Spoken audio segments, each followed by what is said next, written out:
Gaza पट्टी पर तो इजरायली बमबारी जारी है, उधर हमास की तरफ से भी हमले अभी खत्म नहीं हुए हैं। आज इजराइल के दूसरे शहरों को भी निशाना बनाया गया। इस बीच इन हमलों के वीडियो एक भारतीय सिंगर ने भी बनाए जो वहां परफॉर्म करने के लिए गए हुए थे।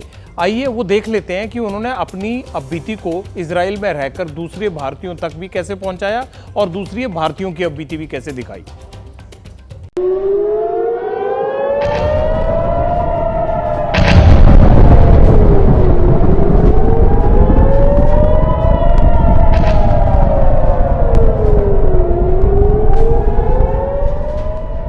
गाजा पर इजराइल का जवाबी हमला हुआ तो हमास ने टारगेट बदल दिया।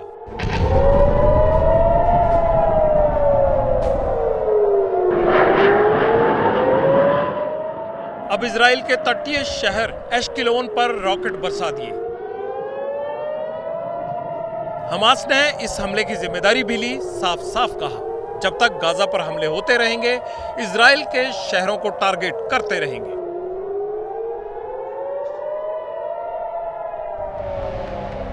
लेकिन इस शहर का एक वीडियो भी सामने आया। वीडियो बनाने वाला भारतीय था। असल में इजराइल पर हमास के हमले के दौरान दो भारतीय सिंगर एश्केलोन के एक होटल में फंस गए थे। सिंगिंग रियलिटी शो सारेगामापा 2021 के प्रतियोगी रहे शरद शर्मा और 2009 में टीवी पर प्रसारित हुए शो केफार किशोर के प्रतियोगी चेतन राणा। 7 अक्टूबर को एश्केलोन के हालात क्या थे वीडियो में दिखाया भी।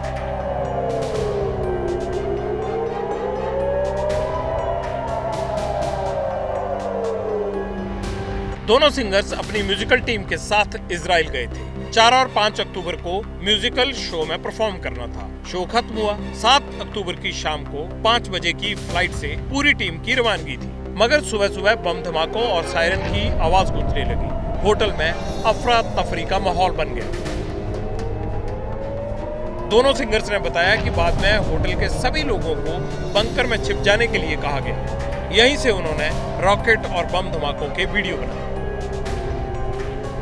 हम लोग जब एयरपोर्ट के लिए निकले तो देखो एक्चुअली इतना डर भरा हुआ था क्योंकि एक वीडियो हमने ऐसा देख लिया था, वो लोग कार में से निकाल के सीधा गोली मार रहे थे सबको, तो वो हम लोग बहुत ज़्यादा डर गए थे। काफी रोड में गड्ढे हुए पड़े थे जहाँ बॉम्ब गिरा हुआ था और बिल्डिंग में आगी लग रही हुई थी। मतलब ऐसे सीन देखे और वहाँ से हम लोग गुजर के एयरपोर्ट लिए गए। ऐसे ऐसे नज़ारे देखने को मिले, मतलब हम सोच भी नहीं सकते। सडनली सायरन की आवाज़ सुनी और सायरन के थोड़ी मिनटों मतलब 1-2 मिनट के बाद धमाका सुनाई दिया और धमाका इतना जोरदार था कि हम लेटे थे, हमारे पलंग हिल गया, 2 कांच जो विंडो पेन्स होती है वो हिल गई। हम लोग सब डर के बंकर में चले गए। आधा घंटा रुके वहाँ पर, फिर आधे घंटे के बाद बंकर में आधे घंटे के बाद फिर थोड़ा सा लगा कि आवाज़ नहीं आ रही बम की आवाज़, तो हम लोग बाहर आए। फिर हमारे कुछ दोस्तों ने जो मिसाइल्स छूट रही थी वहाँ से, दिवाली में देखते कि धमाके ऐसे हो रहे हैं वैसे हम लोगों ने हमने शूट किया।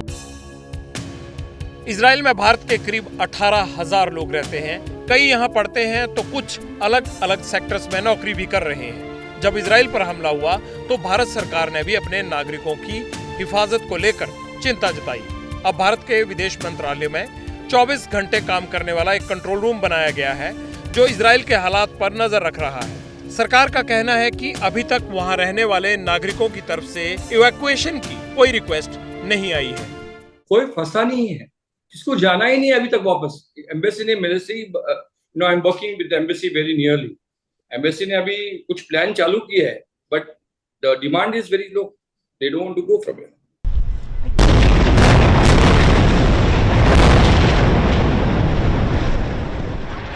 मेरठ के मोहित भी इजराइल में है। नेगेव की एक यूनिवर्सिटी में रिसर्च कर रहे हैं। माता पिता से रोज वीडियो कॉल पर बात होती है। मोहित बताते हैं कि उनके यहाँ हालात अभी ठीक है, मगर फ्लाइट की दिक्कत हो रही है। पहले 12 अक्टूबर को वापसी की फ्लाइट थी, अब 15 अक्टूबर को वापसी की तैयारी है।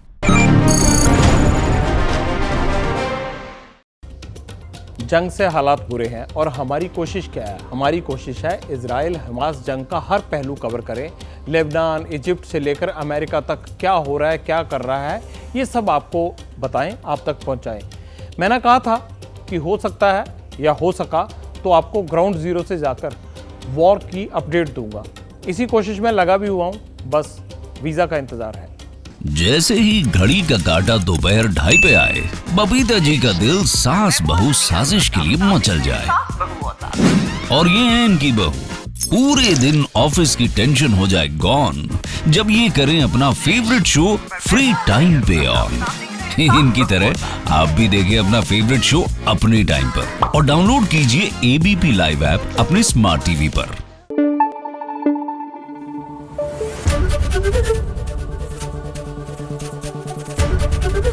एबीपी न्यूज आपको रखे आगे।